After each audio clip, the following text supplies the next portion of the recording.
Debentures according to the condition of redemption, यानी कि शोधन की शर्त के आधार पर ऋण पत्रों का निर्गमन। कंपनी ऋण पत्रों का निर्गमन करती है, लेकिन शोधन का मतलब है कि भविष्य में जब ऋण पत्रधारियों को उनका पैसा रिफंड करेगी, वापस लौटाएगी, तो कैसे लौटाएगी, क्योंकि शोधन की शर्त और निर्गमन की शर्त एक जैसी नहीं होती है। जरूरी नहीं है कि कंपनी के द्वारा ऋण पत्रों का निर्गमन सममूल्य पर किया गया हो तो शोधन है, यानी कि भुगतान भी सममूल्य पर ही करें।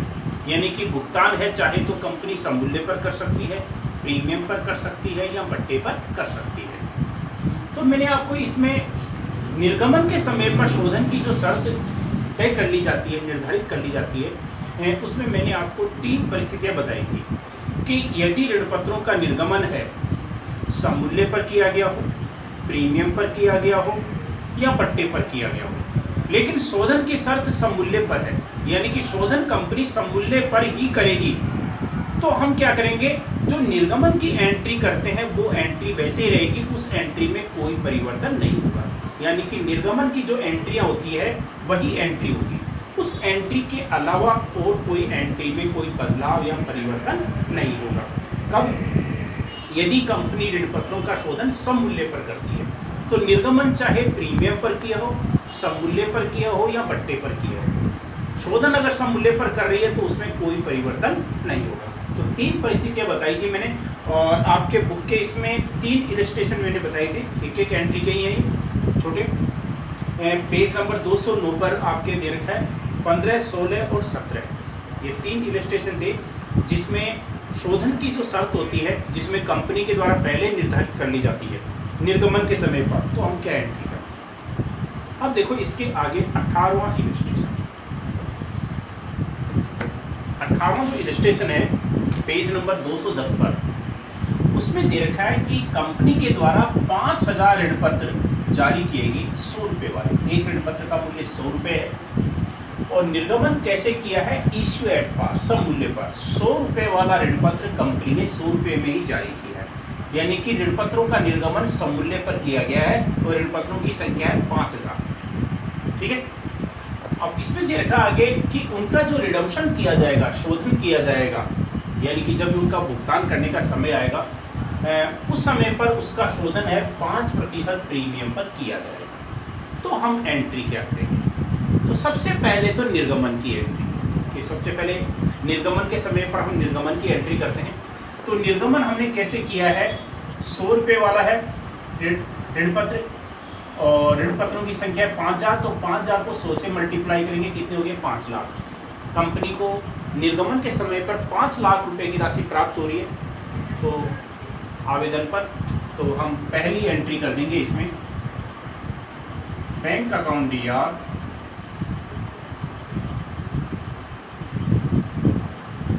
To debenture application. ये अमाउंट है, कितना हो जाएगा, 5 लाख।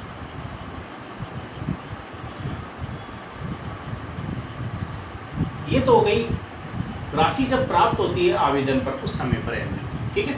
इसके बाद में ये एप्लीकेशन का पैसा है वो डिबेंचर्स के खाते में ट्रांसफर हो जाएगा, फिर हम उसकी एंट्री करेंगे। तो उसकी एंट्री है वो क्या करेंगे, debenture application account DR to debentures, कितने रुपए से, 5 लाख रुपए से, क्योंकि कंपनी को आवेदन पर 5 लाख रुपए प्राप्त हुए थे, इसलिए डिबेंचर्स के खाते में भी 5 लाख रुपए की राशि ट्रांसफर हुई। ये निर्गमन की एंट्री हो गई। अब देखो, अब इसमें शोधन की शर्त क्या दे रखी है कि कंपनी जो रिडम्पशन करेगी, शोधन करेगी, वो 5% प्रीमियम पर करेगी। अगर शोधन प्रीमियम पर किया जाता है तो कंपनी को क्या होता है, लॉस होता है। शोधन यदि प्रीमियम पर किया जाता है तो कंपनी को लॉस होता है। तो देखो इसमें प्रीमियम है वो कितना है, देखो इसमें प्रीमियम है 5% और ऋण पत्रों का मूल्य है वो कितना है, 5 लाख। तो 5 लाख का 5% तो कितना हो गया आपके, 25,000। यानी कि कंपनी जब शोधन करेगी तो 5 लाख रुपए की तो मूल राशि है, और उस पर 25,000 रुपये प्रीमियम का भुगतान करेगी। शोधन पर यदि प्रीमियम का भुगतान किया जाना है, ये तो निर्गमन की एंट्री तो करी थी, अब शोधन की शर्त है प्रीमियम की, तो शोधन पर जितने प्रीमियम का भुगतान किया जाना है उसको हम क्या कर देंगे, क्रेडिट कर देंगे। तो देखो क्रेडिट है वो कैसे करेंगे, to premium on redemption of debentures, to premium on redemption of debentures, यानी कि ऋण पत्रों के शोधन पर प्रीमियम का भुगतान और किया जाएगा, और कितना भुगतान किया जाएगा, 25,000। ठीक है, शोधन पर प्रीमियम का भुगतान किया जाना है उसको हम क्या कर देंगे, क्रेडिट कर देंगे। जितने प्रीमियम का भुगतान किया जाना है, इसी एंट्री में निर्गमन की एंट्री कर दी थी। अच्छा, शोधन पर प्रीमियम का भुगतान करने से कंपनी को लॉस होता है, क्यों? क्योंकि कंपनी ने जब ऋण पत्रों का निर्गमन किया था तो कंपनी को केवल 5 लाख रुपए की राशि प्राप्त हुई थी, और भुगतान कितना करेगी, 5,25,000, 5 लाख रुपए की मूल राशि, 25,000 रुपये का प्रीमियम, तो 25,000 रुपये का ज़्यादा भुगतान करेगी तो कंपनी को लॉस होता है। तो शोधन पर प्रीमियम का भुगतान करने से लॉस होता है, तो इतनी राशि से लॉस को हम डेबिट कर देंगे, loss on issue of debentures, कितना अमाउंट, 25,000, ये एंट्री हो जाएगी। तो इस एंट्री में ध्यान रखना कि पहले निर्गमन की एंट्री कर देंगे, फिर शोधन की शर्त देखो कि इसमें कंपनी शोधन पर प्रीमियम का भुगतान करेगी, तो जितने प्रीमियम का भुगतान किया जाना है शोधन पर, पहले उसको हम क्रेडिट कर देंगे टू प्रीमियम और रिडम्पशन ऑफ डिबेंचर्स के नाम से। और शोधन पर प्रीमियम का भुगतान करने से कंपनी को लॉस होता है, तो इतनी राशि से loss on issue of debentures को डेबिट कर देंगे 25,000 से। ठीक, तो ये एंट्री में परिवर्तन हो गया, क्योंकि इसमें कंपनी ऋण पत्रों का शोधन प्रीमियम पर कर रही है। तो ये एंट्री हो जाएगी, यदि कंपनी ऋण पत्रों का शोधन प्रीमियम पर करती है तो इस प्रकार से हम एंट्री करेंगे। तो ये था आपके 18वां इलस्ट्रेशन। अब आगे वाला देखो, तो आगे दूसरा 19वां जो इलस्ट्रेशन, एक एक एंट्री के हैं, छोटे आपके इलस्ट्रेशन है, वो पेज नंबर 211 पर आपके दे रखा है। उसमें दे रखा है कि कंपनी के द्वारा 4,000 ऋण पत्र 100 रुपये वाले जारी किए गए, और निर्गमन कैसे किया गया, 2% बट्टे पर। 4,100 रुपये वाले ऋण पत्रों का निर्गमन 2% बट्टे पर किया गया, इशू एट 2% डिस्काउंट। लेकिन उनका जो शोधन है वो 4% प्रीमियम पर किया जाएगा। तो इसमें शोधन की शर्त प्रीमियम पर है। तो सबसे पहले तो हम निर्गमन की एंट्री करेंगे कि निर्गमन पर कितनी राशि प्राप्त हो रही है, पहले वो बैंक वाली एंट्री, फिर एप्लीकेशन का पैसा जो प्राप्त हो रहा है उसको हम डिबेंचर्स के खाते में ट्रांसफर करेंगे, उसकी एंट्री, फिर शोधन की शर्त क्या है फिर उसको देखेंगे। तो सबसे पहले राशि प्राप्त होने की देखो, 100 रुपये वाले 4,000 ऋण पत्र है, तो टोटल राशि कितनी हो गई आपकी, 4 लाख रुपये। यानी कि ऋण पत्रों का वास्तविक मूल्य है 4 लाख है, लेकिन चूंकि हमने 2% बट्टे पर निर्गमन किया है, तो 4 लाख का 2% बट्टा हम निकाल लेंगे। बट्टे की राशि है वो कितनी हो गई, 8,000 रुपये। 8,000 रुपये बट्टा हो गया, तो 4 लाख में से 8,000 रुपये कम कर देंगे, तो राशि कितनी होगी, 3,92,000 रुपये। तो एक्चुअल में कंपनी को 3,92,000 रुपये की राशि प्राप्त हो रही है। तो बैंक वाली जो एंट्री है वो हम कितने से करेंगे, 3,92,000 से, क्योंकि बैंक वाली जो एंट्री हम करते हैं उसमें हम क्या करते हैं, डिस्काउंट या प्रीमियम की हम एंट्री नहीं करते। डिस्काउंट होता है तो हम लेस करके दिखा देते हैं, और प्रीमियम होता है तो हम ऐड करके दिखा देते हैं। तो 3,92,000 रुपये की राशि प्राप्त होगी। एक्चुअल मूल्य तो उसका 4 लाख था, लेकिन 2% बट्टा है, 8,000 रुपये हमने कम कर दिया। ठीक है, ये तो हो गई आप राशि प्राप्त करने की। इसके बाद में ये एप्लीकेशन का पैसा अब डिबेंचर्स के खाते में ट्रांसफर होगा। तो अब दूसरी एंट्री, डिबेंचर एप्लीकेशन अकाउंट दिया। अच्छा, डिस्काउंट है तो डिस्काउंट को भी हम डेबिट करेंगे, क्योंकि आगे और कोई अलॉटमेंट वगैरह नहीं है, तो इसी टाइम पर करना पड़ेगा, क्योंकि इसमें यही माना जाता है कि पूरा पैसा आवेदन पर ही है। Discount on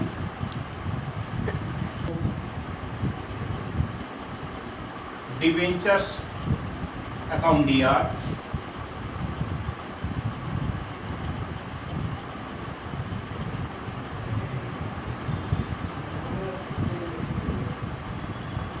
debentures account. अब देखो इसमें डिबेंचर एप्लीकेशन पर कितनी राशि प्राप्त हो रही है, 3,92,000, ठीक है, और डिस्काउंट इसमें कितना हो गया, 8,000 रुपये। डिबेंचर्स में हमेशा फेस वैल्यू आती है, वास्तविक मूल्य जो ऋण पत्रों की जो फेस वैल्यू अंकित मूल्य होता है उसके हिसाब से राशि आती है। तो अंकित मूल्य तो 100 रुपये, तो 100 रुपये के हिसाब से राशि कितनी होगी, 4 लाख। तो डिबेंचर्स को हम क्रेडिट कर देंगे 4 लाख से। ये तो हो गई निर्गमन की एंट्री कि हमारे को 3,92,000 राशि प्राप्त हुई थी निर्गमन पर, तो बैंक वाली एंट्री की। फिर ये पैसा डिबेंचर्स के खाते में ट्रांसफर किया, डिबेंचर के खाते में ट्रांसफर किया तो हमारे को डिस्काउंट को भी डेबिट करना पड़ेगा क्योंकि डिस्काउंट इसमें था, ठीक है। ये तो हो गई निर्गमन की एंट्री। अब देखो शोधन की शर्त। अब शोधन की शर्त क्या है कि इसका जो रिडम्पशन है वो 4% प्रीमियम पर किया जाएगा। अब 4% प्रीमियम इसका फेस वैल्यू पर निकाला जाता है, कहीं 3,92,000 रुपये पर निकाल लो। ये डिस्काउंट या प्रीमियम है वो फेस वैल्यू है, और फेस वैल्यू है वो कितनी है, 100 रुपये वाले 4,000 ऋण पत्र है तो कितना हो गया, 4 लाख। यानी कि ऋण पत्रों का जो वास्तविक मूल्य है वो तो 4 लाख ही है, चाहे उसको 4 लाख के ऋण पत्रों को हम 4,50,000 में इश्यू करें या 3,80,000 में करें, उनका वास्तविक मूल्य तो 4 लाख ही है। इसलिए डिस्काउंट या प्रीमियम इसी पर निकाला जाएगा। तो रिडम्पशन 4% प्रीमियम पर है, तो ये प्रीमियम 4% है, इसका निकाल लिया जाएगा 4 लाख का। तो 4 लाख का 4% है वो होता है 16,000 रुपये, ठीक है। शोधन पर जितने प्रीमियम का भुगतान किया जाना, अभी नहीं कर रहे, करेंगे। अभी तो कंपनी ने शर्त रखी है कि शोधन कंपनी है वो प्रीमियम पर करेगी, तो शोधन पर जितने प्रीमियम का भुगतान किया जाना है उसको हम क्रेडिट कर देंगे, जैसे हमने पहले एंट्री में किया था। तो इसकी एंट्री कर देंगे to premium on redemption of debentures. और शोधन पर प्रीमियम का भुगतान है वो कितना कर रहे हैं, 4 लाख का 4% था, यानी कि 16,000। तो 16,000 रुपये को हम क्रेडिट कर देंगे, ठीक है। अच्छा, मैंने भी उससे पहले वाली एंट्री में बताया था कि जब शोधन पर प्रीमियम का भुगतान करेंगे तो कंपनी को लॉस होगा, क्योंकि कंपनी को राशि जो है वो तो फेस वैल्यू से भी कम राशि प्राप्त हो रही है, बट्टे पर जारी किया था, और भुगतान ज़्यादा कर रही है, ज़्यादा भुगतान कर रही है तो कंपनी को लॉस होता है। और ये लॉस कितनी राशि से, 16,000 से, क्योंकि ये प्रीमियम का पैसा कंपनी ज़्यादा भुगतान कर रही है।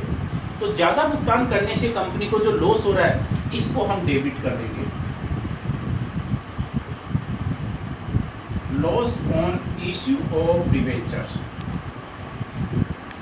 कितना अमाउंट, 16,000। ये आपकी एंट्री हो जाएगी कि जिसमें कंपनी के द्वारा ऋण पत्रों का निर्गमन पट्टे पर किया गया था और शोधन है कंपनी प्रीमियम पर कर रही। तो पहले हमने निर्गमन की एंट्री कर दी, निर्गमन की एंट्री करने के बाद में फिर शोधन की शर्त देखते हैं कि शोधन है वो कैसे करेगी।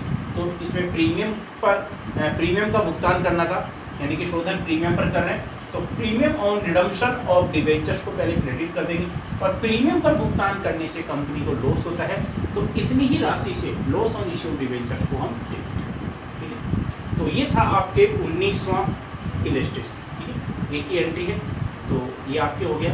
अब आगे आपके दूसरी परिस्थिति देखो, पेज नंबर 211 पर आपके 20वां नंबर पर, जिसमें शोधन की जो शर्त है, 20वां नंबर का जो इलस्ट्रेशन है उसमें दे रखा है 10,000 डिबेंचर्स और ₹100 ईच। 10,000 ऋण पत्र जारी किए गए, एक ऋण पत्र का मूल्य कितना है, 100 रुपये, लेकिन इश्यूड 104 रुपीज पर शेयर। लेकिन निर्गमन हमने कैसे किया है, 104 रुपये में। देखो, ऋण पत्र का वास्तविक मूल्य फेस वैल्यू 100 रुपये है और कंपनी ने निर्गमन किया 104 रुपये में, ज़्यादा मूल्य पर किया, इसका मतलब प्रीमियम हो गया। और एक ऋण पत्र पर प्रीमियम इसमें कितना हो गया, 4 रुपये। तो इसमें कंपनी ने निर्गमन प्रीमियम पर किया है, ठीक है। शोधन की शर्त, शोधन के लिए दे रखा है कि रिडम्पशन जो किया जाएगा 5% प्रीमियम पर किया जाएगा, 5% प्रीमियम पर किया जाएगा। तो देखो, इसमें निर्गमन किया है वो भी प्रीमियम पर किया है और कंपनी शोधन करेगी वो भी प्रीमियम पर करेगी। तो हम शोधन की शर्त को ध्यान में रखते बाद में करेंगे उसकी एंट्री, पहले निर्गमन की जो शर्त क्या है उसके अनुसार करते हैं कि कंपनी ने ऋण पत्रों का निर्गमन कैसे किया, पहले उसकी एंट्री करते हैं, उसके बाद में फिर देखते हैं कि शोधन की शर्त क्या है।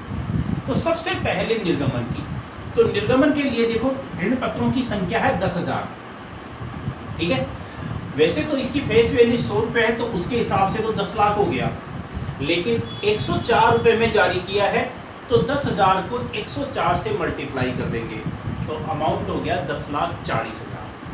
तो पहले हम बैंक वाली जो एंट्री है वो कितने से कर देंगे, 10,40,000 से।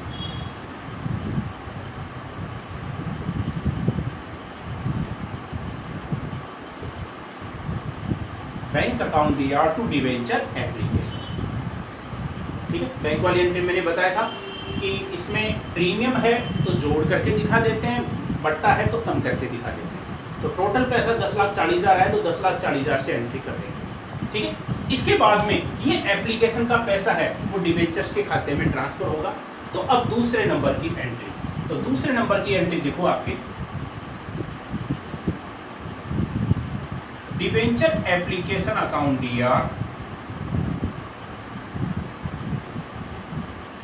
टू डिवेंचर्स और टू सिक्योरिटीज प्रीमियम, क्योंकि निर्गमन हमने प्रीमियम पर किया है तो सिक्योरिटीज प्रीमियम है वो क्या हो जाएगा, क्रेडिट हो जाएगा। ऋण पत्रों का निर्गमन हमने प्रीमियम पर किया है, तो जब एप्लीकेशन का पैसा डिवेंचर्स के खाते में ट्रांसफर करेंगे तो ये एंट्री हो जाएगी debenture application account DR to debentures to securities premium, ठीक है। अब डिवेंचर एप्लीकेशन पर टोटल पैसा हमारे को प्राप्त हुआ है 10,40,000, ये तो हम 10,40,000 से एंट्री कर देंगे। डिवेंचर्स में मैंने बताया था इसमें फेस वैल्यू आती है, तो डिवेंचर्स की फेस वैल्यू तो 100 रुपये, तो 100 रुपये के हिसाब से अमाउंट है वो कितना हो जाएगा, 10 लाख। और सिक्योरिटीज प्रीमियम कैसे कि एक ऋण पत्र पर प्रीमियम कितना है, 4 रुपये, और ऋण पत्रों की संख्या कितनी है, 10,000, तो 10,000 को 4 से मल्टीप्लाई करेंगे, कितना हो गया, 40,000, ठीक है। ये तो हो गई आपके निर्गमन की एंट्री, ठीक है। निर्गमन की एंट्री कर ली। अब देखो शोधन की शर्त, शोधन की शर्त क्या है कि कंपनी ऋण पत्रों का शोधन 5% प्रीमियम पर करेगी। अब 5% प्रीमियम पर करेगी, तो मैंने पहले बताया था कि ये आपके प्रीमियम या बट्टा है, इसमें हम पूरी राशि के ऊपर निकालेंगे फेस वैल्यू पर। तो ऋण पत्रों की फेस वैल्यू है वो कितनी है, 10 लाख, क्योंकि ऋण पत्रों की संख्या कितनी है, 10,000, और एक ऋण पत्र का मूल्य कितना है, 100 रुपये, तो उसके हिसाब से टोटल पैसा कितना है, 10 लाख। प्रतिशत होता है उसी पर निकालते। अगर ऐसे होता है 104, 105 में, जब तुम क्या करते वैसे मल्टीप्लाई कर लेते, उससे हो जाता। लेकिन इसमें ऋण पत्रों का मूल्य 10 लाख है और प्रतिशत है, तो इसी का निकाला जाएगा 5%, तो 10 लाख का 5% निकाल लेंगे, ठीक है। तो कितना हो गया आपके 50,000। तो यानी कि कंपनी ऋण पत्रों का शोधन करेगी प्रीमियम पर, तो शोधन पर कितने प्रीमियम का भुगतान करना पड़ेगा कंपनी को, 50,000 रुपये का। तो मैंने पहले बताया था, पहले एंट्री में भी हम कर चुके हैं कि यदि शोधन पर प्रीमियम का भुगतान किया जाना है तो उसको हम क्रेडिट कर देंगे, जितने प्रीमियम का भुगतान करना है। तो premium on redemption of debentures, कितना हो गया, 50,000 रुपये। शोधन पर जितने प्रीमियम का भुगतान करना है उसको हम क्रेडिट कर देंगे, किस नाम से, to premium on redemption of debentures के नाम से। अच्छा, शोधन पर प्रीमियम का भुगतान करने से कंपनी को लॉस होता है क्योंकि ज़्यादा भुगतान कर रही है, तो इतनी राशि से लॉस को हम डेबिट कर देंगे, loss on issue of debentures account DR, क्योंकि डीआर है तो डेबिट कर देंगे, और अमाउंट है वो कितना आ जाएगा आपके 50,000। ये हो गई आपकी एंट्री। तो एक साथ अगर आप एंट्री करते हो तो समझ में नहीं आती है, इसलिए पहले निर्गमन की एंट्री कर लो, और निर्गमन की एंट्री करने के बाद में फिर देखो कि शोधन की शर्त क्या है, कि रिडम्पशन की शर्त प्रीमियम पर है, तो पहले कितने प्रीमियम का भुगतान किया जाएगा पहले उसको हम क्रेडिट कर देंगे, और शोधन पर प्रीमियम का भुगतान करने से कंपनी को लॉस होता है, तो इतनी राशि से loss on issue of debentures को हम क्या कर देंगे, डेबिट कर देंगे। तो ये मैंने आपको बताया था इसका 20वां इलस्ट्रेशन, ठीक है। तो ये आपके 20वां इलस्ट्रेशन है, ये आपकी कंप्लीट हो गया। देखो मैंने आज आपको टॉपिक जो बताया था कि शोधन की शर्त के आधार पर ऋण पत्रों का निर्गमन, इसमें मैंने आपको क्या है 6 परिस्थितियां बताई। पहली 3 परिस्थितियां जो थी कि कंपनी ऋण पत्रों का निर्गमन है चाहे सममूल्य पर करे, प्रीमियम पर करे या बट्टे पर करे, लेकिन उनका शोधन यदि सममूल्य पर ही किया जाना है तो एंट्री में कोई परिवर्तन नहीं होगा। निर्गमन की जो एंट्री हम करते हैं उसकी वही एंट्री रहेगी, उसमें कोई बदलाव नहीं करेंगे। कौन सी परिस्थिति, चाहे निर्गमन हमने सममूल्य पर, प्रीमियम पर या बट्टे पर किसी प्रकार से किया हो, लेकिन शोधन यदि सममूल्य पर ही कर रहे हैं तो एंट्री में कोई बदलाव नहीं होगा। तो पहली 3 परिस्थितियों में आपके यही था, कंपनी ने निर्गमन सममूल्य पर भी किया था, प्रीमियम पर भी किया था और बट्टे पर भी किया था, लेकिन शोधन सममूल्य पर ही कर रही है, इसलिए हमने क्या वही एंट्री रखी, उसमें कोई परिवर्तन नहीं हुआ। अगली 3 परिस्थितियां मैंने बताई, निर्गमन हमने कैसी किया उसकी एंट्री तो हम करते ही हैं, उसके लिए फिर मैंने आगे बताया कि यदि शोधन है प्रीमियम पर करते हैं, सममूल्य पर करते हैं तो कोई बदलाव नहीं है, प्रीमियम पर करते हैं, शोधन यदि प्रीमियम पर किया जाना है तो premium on redemption of debentures को हम क्या करते हैं, क्रेडिट करते हैं। यदि शोधन प्रीमियम पर किया जाता है तो premium on redemption of debentures को पहले क्रेडिट कर देंगे, क्योंकि शोधन पर इतने प्रीमियम का भुगतान किया जाना है, और शोधन पर प्रीमियम का भुगतान करने से कंपनी को लॉस होता है, तो इतनी राशि से हम loss on issue of debentures account को डेबिट कर देते हैं, ठीक है। और यदि निर्गमन हमने प्रीमियम पर किया है तो उसमें कोई बदलाव नहीं है, क्योंकि निर्गमन यदि पर किया है तो सिक्योरिटीज प्रीमियम के नाम से क्रेडिट होता है, क्योंकि प्रीमियम चाहे शोधन पर भुगतान करे चाहे निर्गमन प्राप्त हो, दोनों को ही हम क्रेडिट करते हैं। बस फर्क इतना सा है कि निर्गमन पर हम प्रीमियम जो प्राप्त करते हैं उसको सिक्योरिटीज प्रीमियम के नाम से हम क्रेडिट करते हैं, और शोधन पर जो प्रीमियम का भुगतान करते हैं उसको premium on redemption of debentures के नाम से क्रेडिट करते हैं, ठीक है।